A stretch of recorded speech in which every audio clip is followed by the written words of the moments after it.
Olá, esse é o programa OAB Nacional, uma produção e realização da Ordem dos Advogados do Brasil. Aqui você fica por dentro de todas as novidades da advocacia e dos últimos acontecimentos do Judiciário. Fique com a gente, já estamos no ar.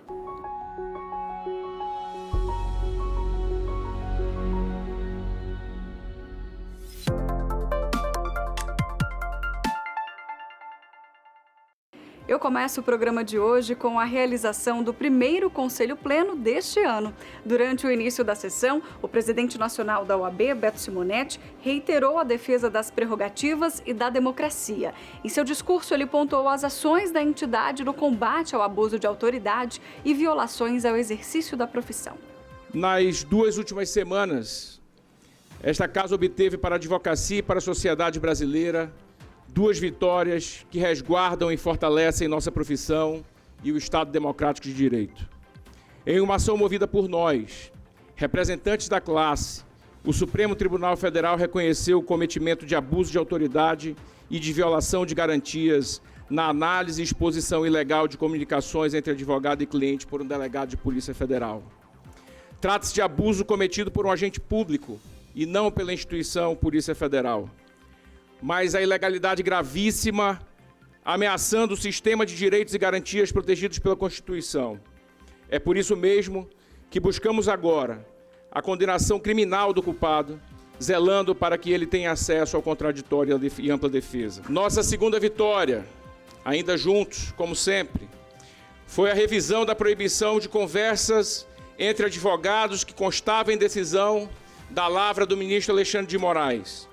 Em resposta ao OAB, o ministro esclareceu a decisão original, dizendo que inexiste tal limitação. Hoje, nenhum advogado está impedido no Brasil de falar ou manter contato com seus colegas, o que é óbvio. Se algum magistrado de qualquer tribunal, e até mesmo do Supremo Tribunal Federal, insistir em tal ilegalidade, a ordem já tem assegurado as bases para combater e derrubar tal absurdo. Nossa obrigação, senhoras e senhores, é atuar em favor das prerrogativas de qualquer um dos mais de 1.300.000 advogados e advogadas do país. Este plenário é testemunha. Os olhos da ordem não se voltam aos clientes dos advogados. Sem esquecer a advocacia interiorana, Simonetti destacou ainda que uma das principais bandeiras desta gestão é levar o Conselho Federal aos rincões de todo o país. O que defendemos são as prerrogativas da advocacia, não os clientes e nem as causas dos advogados. O Conselho Federal da Ordem dos Advogados do Brasil vai aos rincões deste Brasil para averiguar e proteger as prerrogativas de colegas anônimos. Com o nosso plano de interiorização, investimos na construção de coworkings e na compra de computadores e outros equipamentos para que recém-formados e colegas com menos recursos possam trabalhar com dignidade. Trabalhamos para reduzir cada vez mais o fosso entre quem advoga nas regiões ricas e as mais pobres do país. E tem mais. Neste ano de eleições municipais, Simonetti garantiu que a Ordem dos Advogados do Brasil estará à disposição da advocacia eleitoral, fazendo valer as prerrogativas, acesso aos autos e direito de sustentações orais. Neste ano de eleições municipais, estaremos em contato com os diretórios nacionais dos partidos e chamaremos seus advogados para nos reunirmos. A OAB estará à disposição de todas as advogadas e advogados eleitorais para fazer valer suas prerrogativas, como o acesso aos autos e o direito sagrado de proferir as sustentações orais. Neste ano, também teremos eleições internas da OAB e com novidades. Uma delas é o novo provimento eleitoral que contém dispositivos para combater a desinformação, as mentiras, as montagens, os sites apócrifos e outras más condutas. As condutas que cobramos de quem está fora da OAB também valem para dentro de nossa instituição. Haverá punição exemplar para quem se valer de ofensas à honra de colegas advogados e advogadas durante o pleito. Ainda durante o Conselho Pleno, a OAB Nacional, o Ministério Público e o Conselho Nacional do Ministério Público firmaram acordo de cooperação em prol das prerrogativas da advocacia. A partir do termo, serão incentivadas iniciativas como palestras, rodas de conversa, cursos, compartilhamento de boas práticas e a promoção de outras ações a serem realizadas para garantir o respeito e a defesa mútua e recíproca dos direitos de ambas as instituições. Acompanhe. Sem uma advocacia dedicada, eficaz, protegidas nas prerrogativas indispensáveis para a competente, correta, ética defesa dos interesses dos cidadãos, a justiça se ressentiria da falta da necessária e bem engendrada provocação para agir, de que, afinal, a jurisdição depende para atuar. A atuação por provocação de terceiros é elemento crucial para a fixação dos limites do próprio poder judiciário. E por isso o advogado, como profissional por excelência da tarefa de acionamento da jurisdição, ele se vê alçado à posição de fator indispensável ao bom funcionamento do sistema de separação de poderes que dá a conformação do modelo de democracia que nós adotamos. E eu tenho que dizer, tenho que dar testemunho da alta qualidade do trabalho desenvolvido desde sempre pelo Conselho Federal nesse âmbito de tarefas. A tamanha relevância da Ordem dos Advogados compele o mais pontual respeito às prerrogativas indispensáveis para o trabalho digno e produtivo dos seus profissionais. Os senhores podem ter certeza de contar na prática das atividades do Ministério Público com a observância dos direitos de que os advogados são, por justiça, credores. E o acordo que nós vamos assinar em seguida é a expressão formal desse intuito posto em prática. Nós viemos hoje aqui, a partir de muito diálogo, a partir de uma aproximação extremamente salutar para as carreiras da advocacia e do Ministério Público, fazer história. Porque em 93 anos de existência da Ordem dos Advogados do Brasil, nós nunca tivemos diálogos do nível que nós estamos tendo, muito embora tenhamos tido bom relacionamento, mantido ao longo do tempo bom relacionamento com o Ministério Público brasileiro, mas hoje, a partir de um diálogo muito positivo, e repito, com o Procurador-Geral da República, que tem essa compreensão da importância da advocacia brasileira, do sistema de justiça, da integração das carreiras do sistema de justiça, nós assinaremos hoje um termo de cooperação de defesa das prerrogativas de ambas as carreiras, multa de ambas as carreiras. A advocacia defendendo as prerrogativas do Ministério Público, sendo respeitados efetivamente pelo Ministério Público, e da mesma forma nós vamos cobrar da advocacia o respeito às prerrogativas do Ministério Público, porque andando assim, em conjunto, com a compreensão de que nós fazemos parte do mesmo sistema, eu tenho certeza que nós traremos dias muito mais candentes, não só às carreiras, mas aos jurisdicionados e que compõem a sociedade brasileira. Mudando de assunto, por unanimidade, o Conselho Pleno da OAB aprovou a criação do provimento da diversidade, que visa regulamentar, atualizar e padronizar questões referentes à advocacia de pessoas LGBTQIAP+.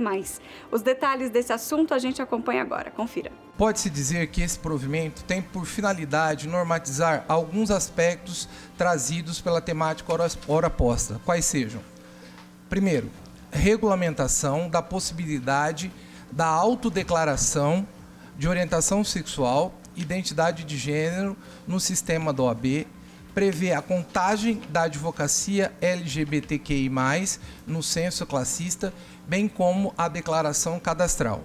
Segundo, a regulamentação do nome social. Terceiro, a regulamentação da retificação do registro, bem como suas consequências no registro interno.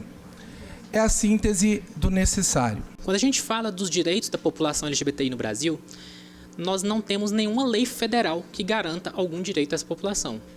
A maioria deles foram conquistados por meio da jurisprudência no Supremo Tribunal Federal. E quem constrói essa jurisprudência é justamente a advocacia. E a advocacia também é composta por pessoas LGBTI+, que precisam ter suas prerrogativas respeitadas, assim como todo o restante da advocacia.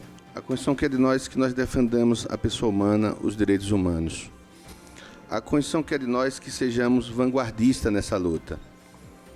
A legislação infraconstitucional, no artigo 44, ele elege como inciso 1 justamente a defesa da pessoa humana, os direitos humanos. E esse voto é absolutamente compatível com a nossa meta vanguardista, a nossa meta de querer para a sociedade que ela cumpra o que está no preâmbulo da Constituição, que é a felicidade. E não há nada mais infeliz no mundo preconceituoso, que é racista assumido, do que tratar as pessoas de forma absolutamente desigual. E não para por aí. A sessão do Conselho Pleno esclareceu ainda que é vedado ao estagiário de direito entrar em estabelecimento prisional sozinho, mesmo com autorização expressa de advogado, para fazer contato com o cliente preso.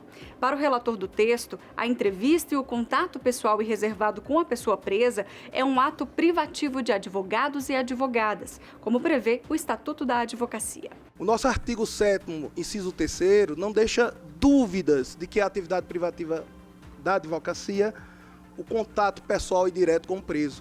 Eu só acrescento, presidente César, que há também na legislação da execução penal, e aí não foi lição minha, foi lição do meu amigo Serra, no voto dele no colégio especial, que lembrou que na lei da execução penal também há essa mesma medida, só que inversa com o direito do preso. O preso tem o direito fundamental de acesso ao seu advogado, e lá não se cita o estagiário. Então, me parece que na primeira vertente, a análise da legalidade, não há como se conceber o contato pessoal, direto, reservado do estagiário com o apenado. Esse é o primeiro ponto. A segunda questão que orbitou as discussões foi a questão do estágio. Nós estamos aqui, num conselho que tem uma acessibilidade enorme com a Escola de Direito do Brasil. Nós temos aqui, como bem relatado pelo meu amigo Fábio, um provimento recente regulando a matéria de estágio, e o voto teve a cautela de deixar claro que o estágio é um processo de aprendizado obviamente, de um ser humano que está em desenvolvimento profissional, e por isso ele merece da supervisão do advogado. O voto contempla isso. E aí, para pedir um pouco da colaboração, da interpretação da minha amiga Hélida, quando nós mencionamos o agente prisional, nós não dissermos no voto que ele vai supervisionar nada. Nós dizemos que ele vai monitorar, é diferente. Supervisão é a questão do Estado no processo educativo. O monitoramento é uma questão prisional da estrutura da própria funções administrativas ali do ambiente carcerário. Você vai conferir a prestação de contas dos conselheiros e representantes da advocacia no Conselho Nacional do Ministério Público. Rogério Varela e Rodrigo Badaró ficam no cargo até maio deste ano. Os detalhes da atuação da dupla no CNMP também aconteceu durante o Conselho Pleno. Vamos ver. É com imensa gratidão que venho ao plenário do Conselho Federal da Ordem dos Advogados do Brasil para discorrer em breves instantes sobre os quase 2 anos das atividades junto ao Conselho Nacional do Ministério Público. De início, gostaria de realçar minha missão naquela corte administrativa. Como agentes externos que somos, eu e Badaró, buscamos sempre fortalecer o diálogo, fiscalizar e aprimorar o Ministério Público, zelando por uma atuação sustentável e socialmente efetiva.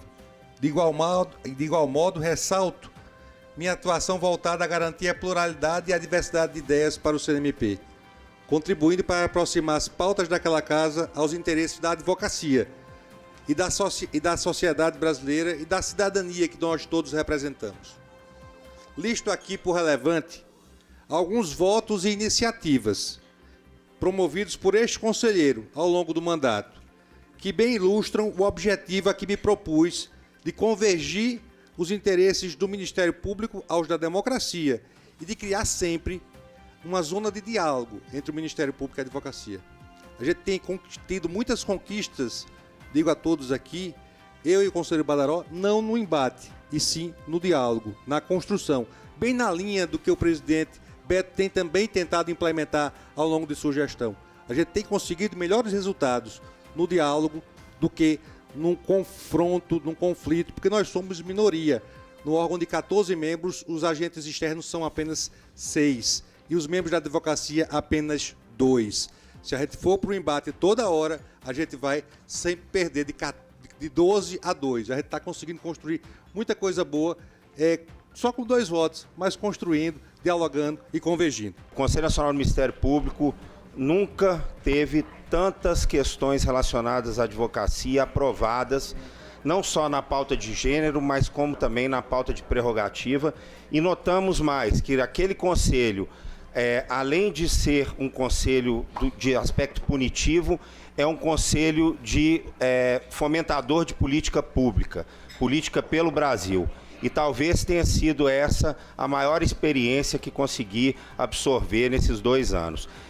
Vou deixar na bancada de todos o livro que tive a oportunidade de escrever, 2 livros, e realmente escrevi tentando atender às várias demandas de advogados e advogadas que pouco conheciam o sistema do Conselho Nacional do Ministério Público, como agir, como prosseguir dentro daquele colegiado que é tão importante para nós. Agora nós vamos para um rápido intervalo e voltamos na sequência com mais OAB Nacional. Não saia daí.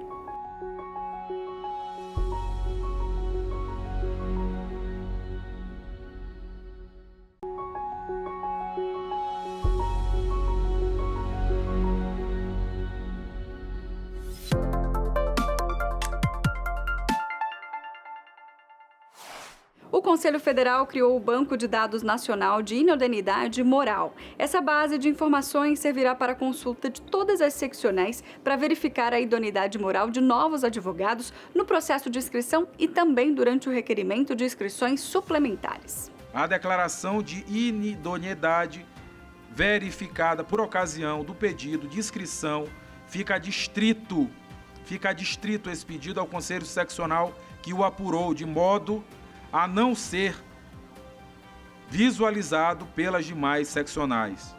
Fato que poderá permitir ao bacharel inidôneo que obtenha uma inscrição em outro local em decorrência justamente da falta de uma comunicação nacional, de um banco de dados nacional que realize esse cruzamento de informações. Diante do acima exposto, o Conselho Federal do OAB deverá manter um banco de dados de bacharéis declarados inidôneos moralmente para exercer a advocacia de modo a evitar a sua inscrição em qualquer seccional da Federação. No sentido de viabilizar normativamente essa proposição, voto pela edição de resolução para inclusão de um parágrafo 3º no artigo 20 do Regulamento Geral da OAB, o qual irá dispor acerca da necessidade da consulta ao referido banco de dados como etapa obrigatória nos processos de inscrição dos bacharéis. O órgão especial do Conselho Federal deliberou que a prerrogativa dos advogados de utilizar a palavra pela ordem e intervir nas sessões de julgamento de qualquer juiz ou tribunal se estende não apenas a questões de fato, mas também a questões de direito, permitindo reclamar contra a violação de preceitos legais, regulamentares ou regimentais. Acompanhe. O órgão especial do Conselho Federal da Ordem dos Advogados do Brasil recebeu uma consulta de 2 advogados que militam bastante nos tribunais e que, diante da reformulação do Estatuto da Advocacia, especialmente do artigo 7º, inciso 10º, inciso 11º do Estatuto da OAB, por conta da Lei 14.365 de 2022, que foi uma lei aprovada com todo o esforço do sistema OAB e que deu nova redação esclarecendo a prerrogativa de intervenção pela advocacia durante uma sessão de julgamento em qualquer tribunal para esclarecer questão de fato relacionada a documento, relacionada a afirmações contidas no julgamento, especialmente, conforme diz o inciso 11, sobre preceitos de lei, do regimento contidos no âmbito daquela sessão de julgamento que está sendo realizada. E o que o órgão especial decidiu, por unanimidade, acolhendo o voto do conselheiro Chaimon, da bancada do Piauí, foi justamente de que a advocacia, ao fazer essa intervenção, obviamente sumária, ela tem essa prerrogativa para esclarecer não apenas uma questão de fato, mas também uma questão de direito relacionada a documentos, relacionada a afirmações e especialmente a preceitos de lei por conta de alguma afirmação que tenha ocorrido no curso do julgamento. Isso é importante para a orientação de toda a advocacia, para que ela tenha condições de se portar adequadamente e, na violação desta prerrogativa, poder solicitar à Ordem dos Advogados do Brasil auxílio do sistema de prerrogativas para justamente fazer valer esse direito que não é do advogado, mas sim daquele que o advogado representa, que é o cidadão e a cidadã brasileira. A diretoria da OAB Nacional se reuniu com o deputado Vinícius Carvalho para propor alterações no projeto de lei 212 de 2024 para incluir a tipificação do homicídio qualificado quando praticado contra advogado e estabelecer causa especial de aumento de pena quando a lesão for praticada contra o advogado no exercício da função ou em decorrência dela. É o que revela o presidente da Ordem, Beto Simonetti. Vamos conferir. Me dirijo à Advocacia do Brasil nesse momento, aos mais de 1.300.000 advogados e advogadas, considerando os crimes brutais que vêm acontecendo contra a advocacia brasileira. A advocacia tem pago com suas próprias vidas a defesa do jurisdicionado, do cidadão e da cidadã brasileira. E a advocacia se reúne hoje, representada pelo Conselho Federal, com o apoio das 27 seccionais de Ordem dos Advogados do Brasil. Trazer uma carta de apoio e uma sugestão de incremento ao texto do projeto 212/2024, apresentado pelo deputado Vinícius Carvalho. Pedir também apoio da frente, deputado, para que nós possamos apoiar o projeto 212/2024, de autoria do deputado Vinícius Carvalho.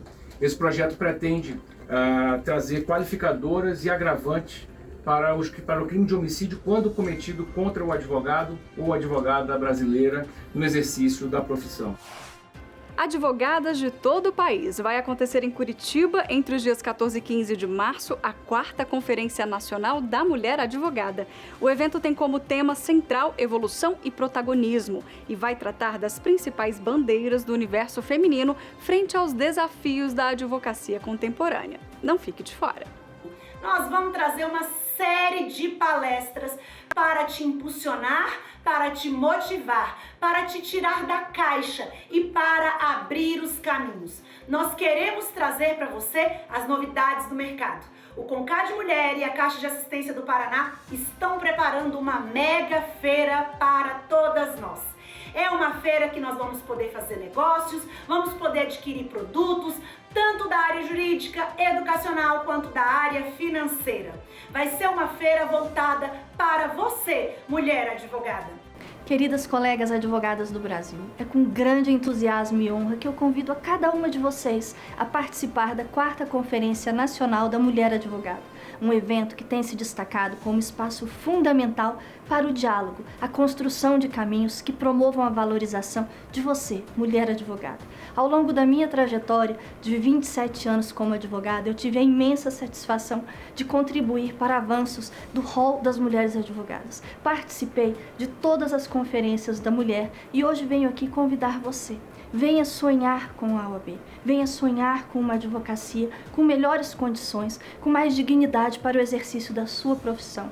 Além disso, eu tive a oportunidade de liderar a Comissão da Jovem Advocacia, onde eu pude testemunhar a vitalidade desse expressivo contingente da OAB. Você, jovem advogada, participe. É uma oportunidade única para ampliar sua rede de contatos, fortalecer laços profissionais e, principalmente, discutir o que pode ser melhorado na OAB e na advocacia para você que está aí no fronte da advocacia.